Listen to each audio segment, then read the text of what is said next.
은혜를 주시고 열방을 향한 축복의 통로로 저와 여러분 귀하게 쓰실 줄로 믿습니다. 아멘. 오늘 본문 말씀 역대상 3장 말씀을 교독하겠습니다. 다윗이 헤브론에서 낳은 아들들이 이러하니 맏아들은 암논이라 이스라엘 여인 아히노암의 소생이요 둘째는 다니엘이라 갈멜 여인 아비가일의 소생이요 셋째는 압살롬이라 그술 왕 달메의 딸 마아가의 아들이요 넷째는 아도니아라 학깃의 아들이요 다섯째는 스바디아라 아비달의 소생이요 여섯째는 이드르암이라 다윗의 아내 에글라의 소생이니 이 여섯은 다윗이 헤브론에서 낳은 자라. 다윗이 거기서 7년 6개월을 치리하였고 또 예루살렘에서 33년을 치리하였으며 예루살렘에서 낳은 아들들은 이러하니 시므아와 소밥과 나단과 솔로몬 네 사람은 다 암밀의 딸 바수아의 소생이요 또 이팔과 엘리사마와 엘리벨렛과 노가와 네벡과 야비야와 엘리사마와 엘리아다와 엘리벨렛 아홉 사람은 다 다윗의 아들이요 저희의 누이는 다말이며 이외에 또 첩의 아들이 있었더라.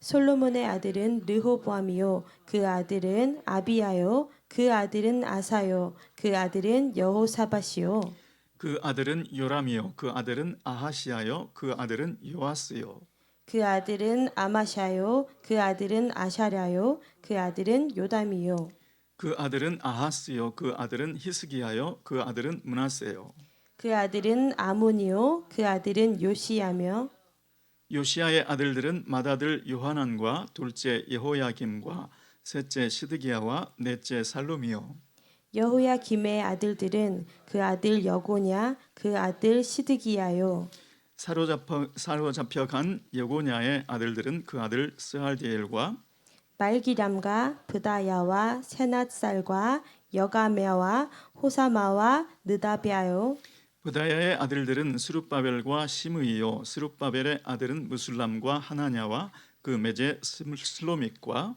또 하수바와 오헬과 베레기야와 하사디아와 유사페셋 다섯 사람이요 하나냐의 아들은 블라디아와 여사야요 또 르바야의 아들 아르난의 아들들 오바디아의 아들들 스가냐의 아들들이니 스가냐의 아들은 스마냐요 스마냐의 아들들은 핫두스와 이갈과 바리아와 느아랴와 사밧 여섯 사람이요 느아랴의 아들들은 에료에네와 히스기야와 아스리감 세 사람이요 에료에네의 아들들은 호다위야와 엘리아십과 블라야와 악굽과 요하난과 들라야와 아나니 일곱 사람이더라.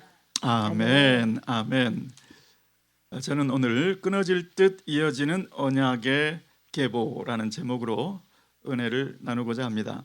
오늘 말씀은 유다 지파의 족보 중에서 특별히 다윗 왕가 그리고 솔로몬의 가계를 집중 조명하시는 내용입니다. 자, 어디까지냐면요. 바벨론 포로 생활 중에 여고냐 그리고 그의 아들 스알디엘 그리고 포로 기간 중에 기간을 마치고 돌아온 아들 스룹바벨 총독 스룹바벨까지 역사를 기록하고 있습니다. 자, 오늘 본문 말씀을 보시면서 하나님의 관심은 귀환한 유대인 공동체가 메시아를 기다리는 그 기대와 기다림에 거기서 지치지 말라라는 메시지를 느끼게 합니다. 역대상 1장에서는 아담에서부터 아브라함까지 역사를 기록하고 있었죠. 자, 역대상 2장에서는 야곱의 12아들, 12지파 이야기가 나옵니다. 그러면서 곧바로 유다 지파 이야기로 들어가죠. 역대상 2장에서도 그렇고 오늘 3장을 지나서 4장에서도 유다 지파의 이야기가 나옵니다. 자, 그런데 오늘 3장에서는 그 유다 지파의 내용 중에 다윗 왕의 계보 그리고 솔로몬 왕의 계보를 집중 조명한다는 것이죠. 자, 그러면 역대상 1장, 2장, 3장에는 아담에서부터 아브라함까지 역사가 아담에서 아브라함 이삭까지가 다윗까지가 거의 3천여 년에 걸친 역사입니다. 또 다윗에서부터 오늘 이 유대인 공동체 스룹바벨 총독까지의 역사가 거의 600년의 역사입니다. 그러니까 총 3600여 년의 역사를 이 세 장에 압축시켜 놨다. 하나님께서 얼마나 지금 빠른 속도로 슉 하고 여기까지 오신지, 그 굉장한 속도로 지금 하나님께서 뭔가를 보여주고 계신 것이죠.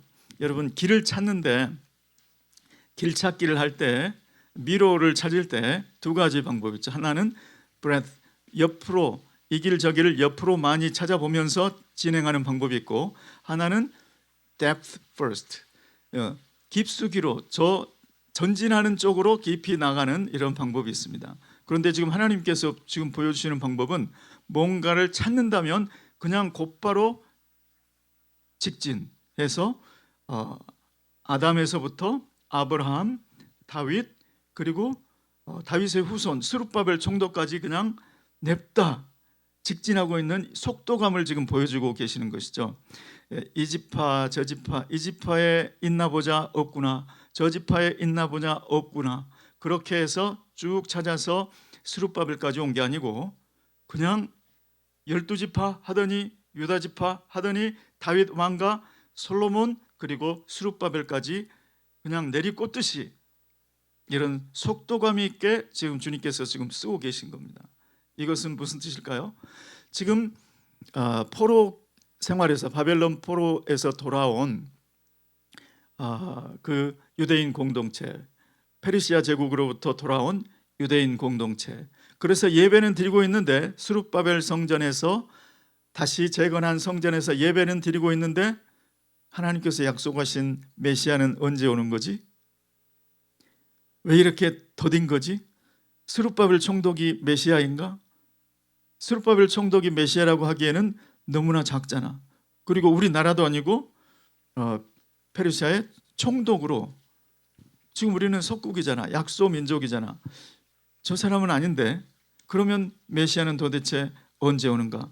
이전 영광보다 더 크리라 약속했건만 온 세상의 보배가 이 성전에 이르리라. 온 세상의 보배가 무엇일까요? 바로 메시아 예수 그리스도시죠. 그 메시아가 제2성전 스룹바벨 성전에 임하리라고 학개 선지자, 스가랴 선지자, 그 선지자를 통해서 그렇게 말씀해 주셨건만 그때는 언제지? 지금은 아닌 것 같은데 언제 나올까? 이제나 저제나 기대하면서 기다리는 동안에 기대하는 마음이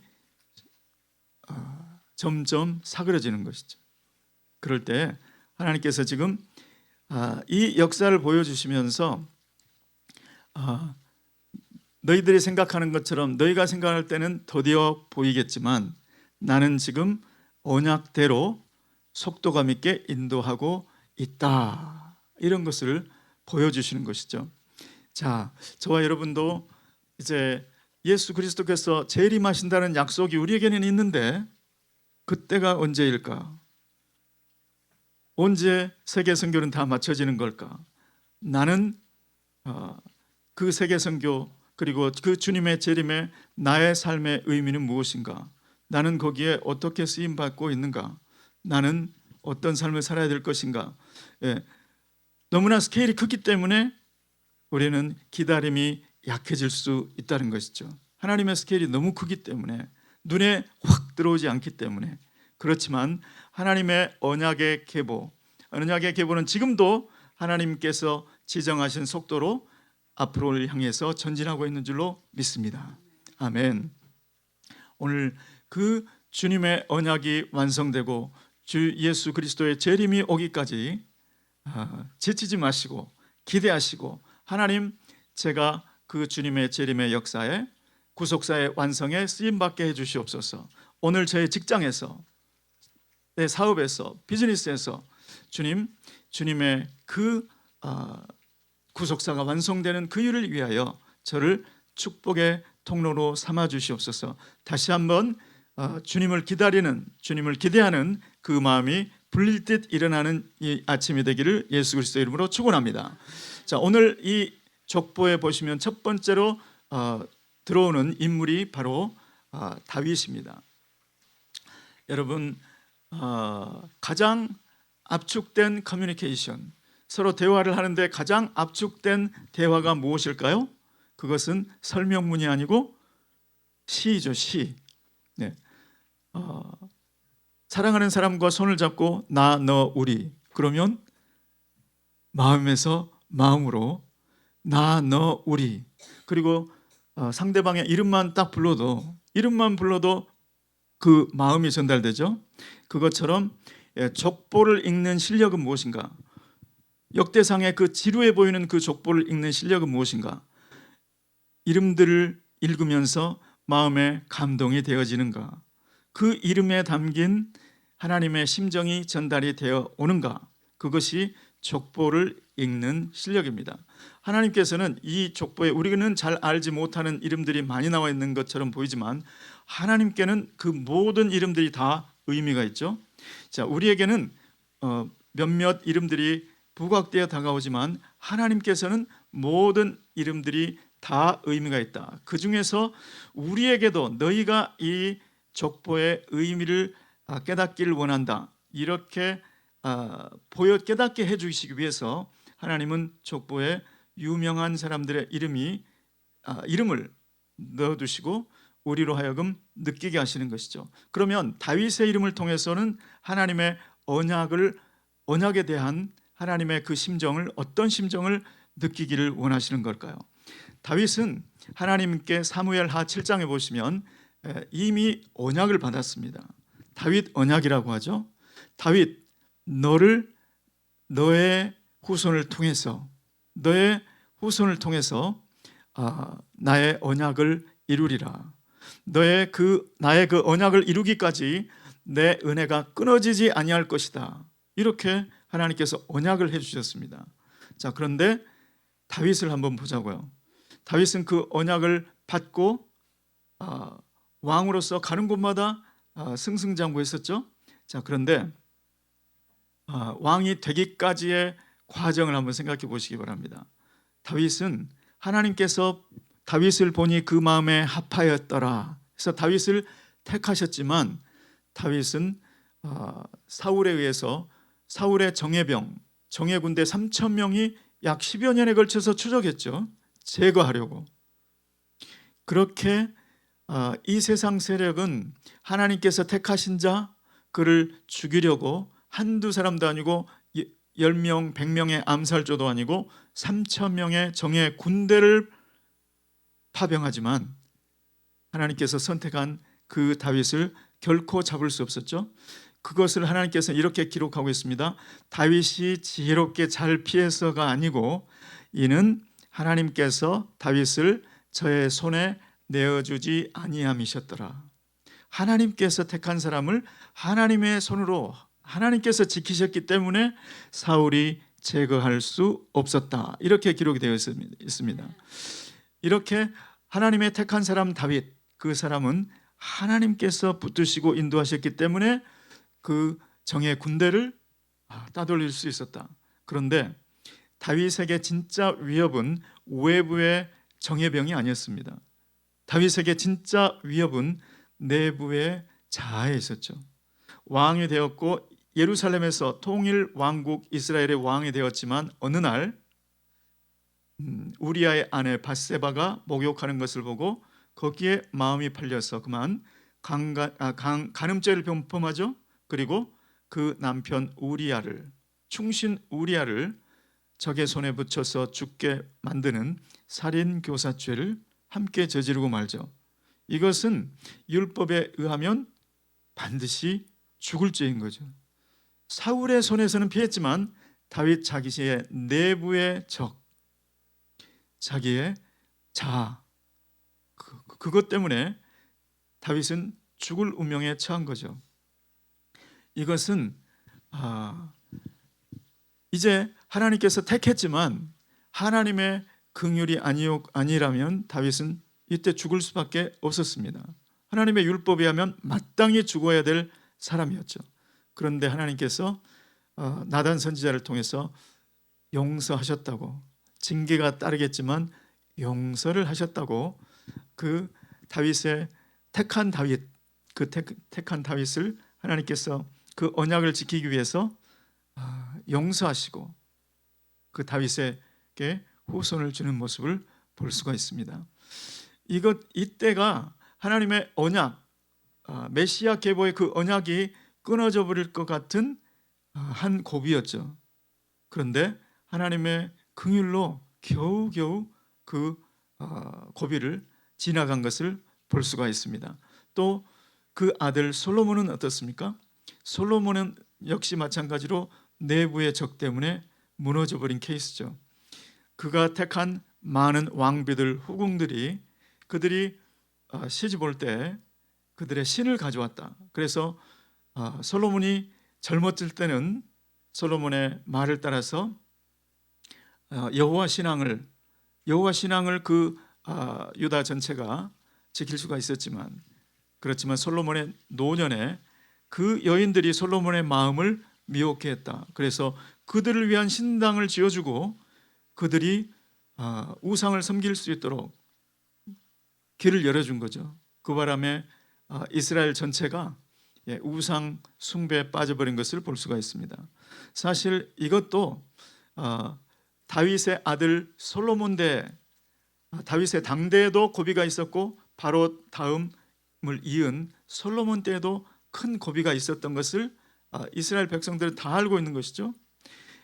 다윗과 솔로몬의 위협과 업적만 기억했을까요? 다윗 그러기에는 너무나도 적나라한 기록들이 있었기 때문에 이스라엘 후손들은 다윗 왕의 실패, 그리고 솔로몬 왕의 영적인 실패에 대해서도 너무나도 잘 알고 있었던 것이죠. 그런데도 하나님께서 언약하신 그 언약 때문에 이스라엘 역사를 이끌어가고 계신 것을 볼 수가 있었습니다. 이 이름들은 모두 다 하나님께서 언약을 지키시기 위해서 긍휼을 베푸셨고 오래 참으셨던 것을 기억나게 하는 그런 기록들이었죠. 또 그 다음에 솔로몬의 후손들을 쭉 보시기 바랍니다. 거기에는 선한 왕들이 있지만 몇 명 안 됐죠.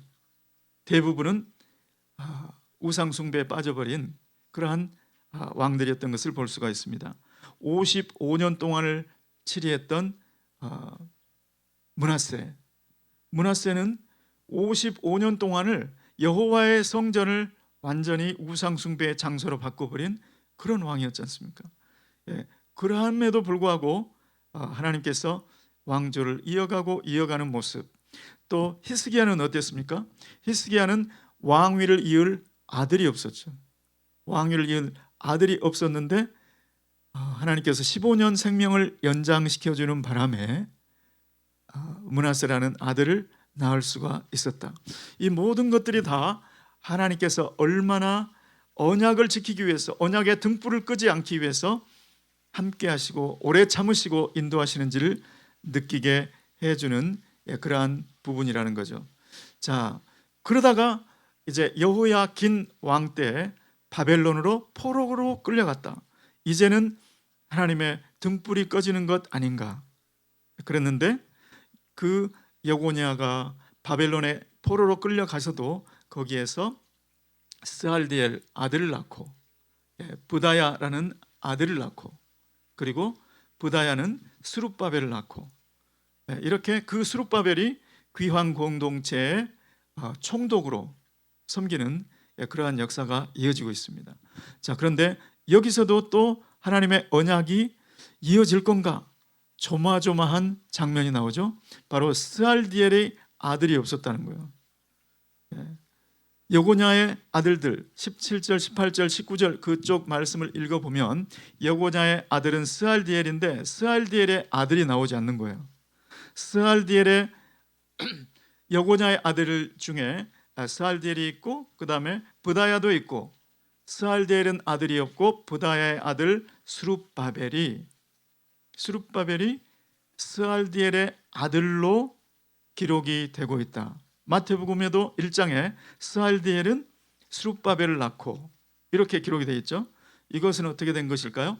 스알디엘이 아들이 없이 죽은 거죠. 그래서 그 스알디엘의 형제 부다야가 낳은 아들 그 스룹바벨이 그 계대 결혼 기억나시죠? 형수를 아내로 맞아서 스알디엘의 아들 그 후손을 이어주는 계대 결혼, 이걸로 말미암아서 그렇게 왕위가 또 이어지는, 왕의 계보가 이어지는 모습을 볼 수가 있습니다. 하나님의 언약 말씀이 이루어지는 과정은 결코 순탄치가 않았다는 것이죠. 어느 순간에는 끊어져 버린 것 같은 거죠. 계곡물이 흐르다가 어느 순간에 계곡물이 사라지는 점이 보이죠. 그때는 이제 물이 다 끊어졌나 보다, 없어졌나 보다 했는데 저 아래 계곡 어느 순간에 가면 다시 그 계곡물이 이어져 나오는 것을 볼 수가 있습니다. 이것을 복류, 땅 밑으로 흐른다, 이렇게 말하는데 하나님의 언약이 그렇다는 것이죠. 어느 순간에 이제 끊어지나 보다, 사라졌나 보다, 이제 끝인가 보다. 그런데 하나님의 언약은 결코 끊이지 않는 줄 믿습니다. 그런데 이 계보가 어디까지 이어지죠? 예수 그리스도까지. 예수 그리스도 이후에는 계보가 나오지 않습니다. 왜 그럴까요? 저와 여러분이 바로 왕 같은 제사장이 되었기 때문인 줄로 믿습니다. 예수 그리스도까지 계보가 이어지고 그 이후에는 주님이 다시 오실 때까지 더 이상의 계보는 없습니다. 저와 여러분이 그 왕손을 이은 왕의 계보에 이미 올라 있는 줄 믿습니다. 예수를 믿는 사람들은 전부 왕 같은 제사장이기 때문에 더 이상의 계보는 없고 저와 여러분을 통해서 주님의 구속사를 완성하실 줄로 믿습니다. 오늘 이 아침에 주님께서 우리에게 너는 예수 그리스도의 재림을 어떤 자세로 기다리고 있느냐, 이것을 물으신다는 거죠. 유대인 귀한 공동체처럼 예수 그리스도를 메시아를 기다리다가 지쳤느냐?